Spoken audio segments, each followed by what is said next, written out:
ఓం నమః శివాయ శ్రీమాత్రే నమః. మిత్రులకి, శ్రీభిలాషులకి, అలాగే నేను ఇంతగా ఆదరిస్తున్న యూట్యూబ్ ప్రేక్షకులందరికీ కూడా పేరు పేరు ధన్యవాదాలు. మిత్రులారా, మీ అందరికీ పరాదేవత ఎల్లవేళలా మీతో ఉండి మీ మనోవాంఛ నెరవేర్చాలని మనస్ఫూర్తిగా కోరుకుంటున్నాను. మీ అందరికీ చైత్ర పౌర్ణమి శుభాకాంక్షలు. ఈ పౌర్ణమి గురువారం నాడు వచ్చింది. రేపు మనకి చాలా శక్తివంతమైన రోజు. ఎంత శక్తివంతమైందంటే ఆర్థికంగాను, ఆరోగ్యపరంగాను, ఉద్యోగ సమస్యలతో బాధపడే వారికి తేలికైన పరిహారాల ద్వారా బయటపడటానికి ఈ సమయం ఉపయోగపడుతుంది. ఎలా చేయాలి, ఏ విధంగా చేయాలి, ఎలా చేస్తే ఫలితం లభిస్తుందో ఈ వీడియోలో మీకు నేను పూర్తిగా వివరిస్తాను. అలాగే మీకు ఈ వీడియో నచ్చినట్లయితే లైక్ చేయండి, ఛానల్ని సబ్స్క్రైబ్ చేసుకోండి, పక్కనే ఉన్న గంట సింబల్ని యాక్టివేట్ చేసుకొని ఈ వీడియోని 10 మంది మిత్రులకి షేర్ చేయండి. అలాగే ఎవరికైనా జాతక సమస్యలు ఉండి జాతకం గురించి తెలుసుకోవాలనుకున్నా, మీకు ఇతర సమస్యలు ఉండి పరిష్కారాలు తెలుసుకోవాలనుకున్నా 9440593655 ఈ నెంబర్కి కాంటాక్ట్ చేసి మీరు అపాయింట్మెంట్ తీసుకోవచ్చు. వీడియో డిస్క్రిప్షన్లో కూడా నెంబర్ ఇవ్వడం జరిగింది. అలాగే వాట్సాప్, ఫేస్బుక్ లింకులు కూడా ఇచ్చాను, మన ఇతర ఛానల్ లింక్స్ కూడా ఇచ్చాను, వాటిని కూడా సబ్స్క్రైబ్ చేసుకోండి. ఖచ్చితంగా గంట సమయం యాక్టివేట్ చేసుకోండి. నేను చేసే ప్రతి వీడియో మీకు వస్తుంది. మీకు బాగా ఆర్థికమైన ఇబ్బందులు ఉన్నాయనుకోండి, బాగా ఉన్నాయి. ఈ పౌర్ణమి రోజు ఏం చేస్తారంటే ఒక వెండి నాణ్యం తీసుకోండి, లేదంటే ఒక చిన్న వెండి ముక్క, దాన్ని గంగాజలంతో కడగండి. దానికి కుంకుమ పెట్టి దాన్ని మీ పర్సులో కానీ లేదంటే మీ బీరువాలో ఉంచుకోండి. ఇది మీరు పెడుతున్న ఖర్చులు, అనవసరమైన ఖర్చులు ఉంటాయి కదా, అవి తగ్గించి మీకు ధన ప్రవాహాన్ని పెంచుతుంది. రెండోది, పాలు అలాగే తేనెతో చేయాలి. ఒక మట్టి పాత్ర తీసుకోండి, దానిలో పాలు కొంచెం తేనె కలిపి ఇంటికి దూరంగా, అంటే కాస్త నిర్మానుష్యంగా ఉన్న ప్రదేశంలో భూమిలో పాతిపెట్టండి. మీరు వ్యాపారం చేసేవారికి నష్టాలు వస్తున్నాయి అనుకుంటున్నారు కదా, ఆ నష్టాలు తగ్గిపోతాయి. అలాగే ఒక పసుపు రంగు వస్త్రం తీసుకొని ఒక పసుపు కొమ్ము, లేదా ఒకటి కాకపోతే 11 తీసుకోండి. అలాగే గుప్పెడు శనగపప్పు, ఈ రెండు కట్టి ప్రవహించే నదిలో కానీ కాలువలో కానీ వదలండి.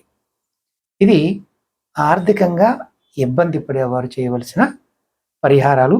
రేపు అంటే పౌర్ణమి గురువారం నాడు. అలాగే ఉద్యోగంలోనూ అలాగే వృత్తి విషయంలో మీరు అభివృద్ధి కోసం చూస్తున్నారు అనుకోండి, అంటే job and career point of వ్యూలో మీకు ఎవరికైనా సరే ఉద్యోగంలో సమస్యలు ఎదుర్కొంటే శనిదోష నివారణకు గాను పౌర్ణమి నాడు నల్ల కుక్కకి నూనె రాసిన రొట్టి అంటే చపాతీని తినిపించండి. అలాగే ఎవరికైనా సరే ఉద్యోగంలో పదోన్నతి ఏదైనా కొత్త ఉద్యోగం కోసం తీపి వస్తువుల్ని, ముఖ్యంగా బూందీ లడ్డూల్ని పేదలకి పంచిపెట్టండి. అలాగే ఇంకొక ఉపాయం ఏంటంటే మీ జేబులో ఎప్పుడు మధ్యలో రంధ్రం ఉన్న రాగి నాణ్యాన్ని జేబులో పెట్టుకోండి. దీనివల్ల మీ కార్యాలయంలో మీ పైనున్న అధికారుల యొక్క మద్దతు మీకు లభిస్తుంది. ఇది ఉద్యోగము, వృత్తి కోసం. ఇప్పుడు ముఖ్యమైనది ఆరోగ్య సమస్యలు. ఈ రోజున ఏం చేస్తారంటే అనారోగ్యంతో బాధపడేవారు ఎవరైనా సరే మీ బరువుకు సరిపడా సమానమైన అంటే మీరు 50 కేజీలు అనుకోండి, 50 కేజీలు పరిమాణంతో ఉన్న ధాన్యాన్ని, నవధాన్యాలని పక్షులకి ఆహారంగా వేయాలి. అంటే మీ బరువు ఉన్నంత ధాన్యం తెచ్చుకొని దాన్ని ప్రతిరోజు పక్షులకు ఆహారంగా వేయండి. రెండోది, రాత్రిపూట రాగి పాత్రలో నీటి నింపి మీ తల పక్కన పడుకుంటారు కదా, కింద పడుకున్నా మంచం మీద పడుకున్నా తల వైపు వెనక భాగంలో పెట్టుకోండి.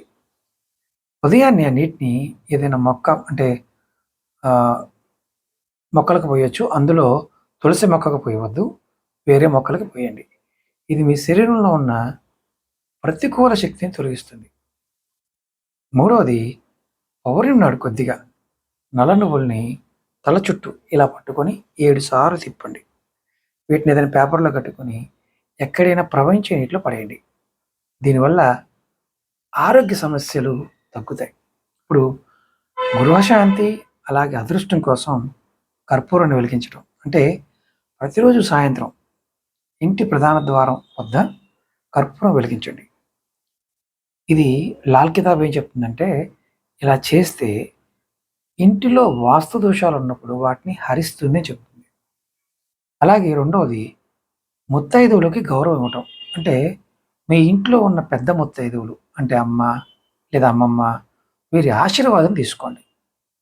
వారికి మంచి అంటే బట్టలు, తెల్లటి వస్త్రాలు కానీ, మిఠాయిలు కానీ ఇవ్వటం వల్ల జాతకంలో మీకు శుక్రగ్రహం బలపడి ఐశ్వర్యం లభిస్తుంది. శుక్రుడు బలపడ్డాడు అనుకోండి, డబ్బు వచ్చి తీరుతుంది.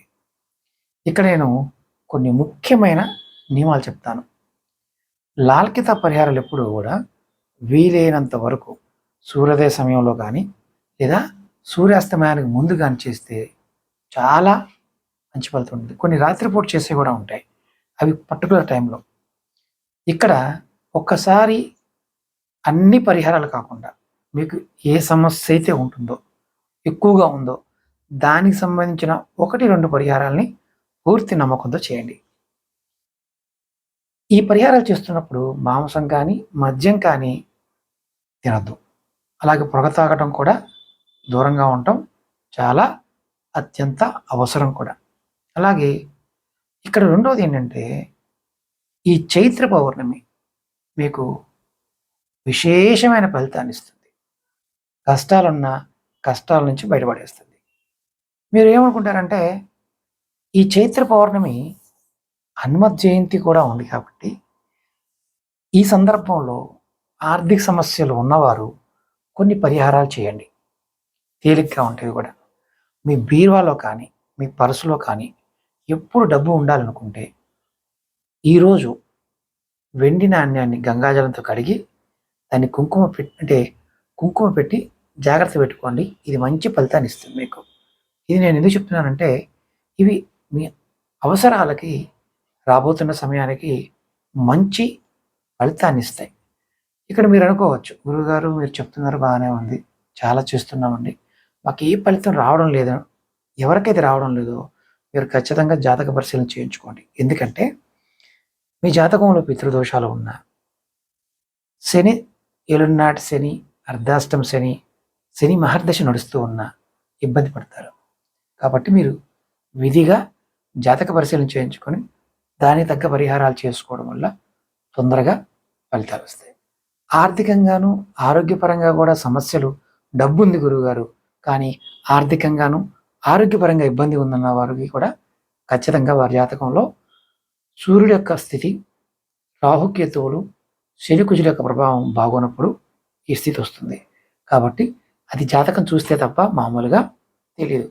నేను చెప్పే వీడియోలు మీకు అర్థమైతే ప్రయత్నం చేయండి, అర్థం కాలేదనుకోండి ప్రయత్నం చేయకండి. అలాగే మీకు ఈ వీడియో నచ్చినట్లయితే లైక్ చేసి 10 మంది మిత్రులకి ఈ వీడియోని షేర్ చేయండి. ఓం నమః శివాయ. శ్రీమాత్రే నమః.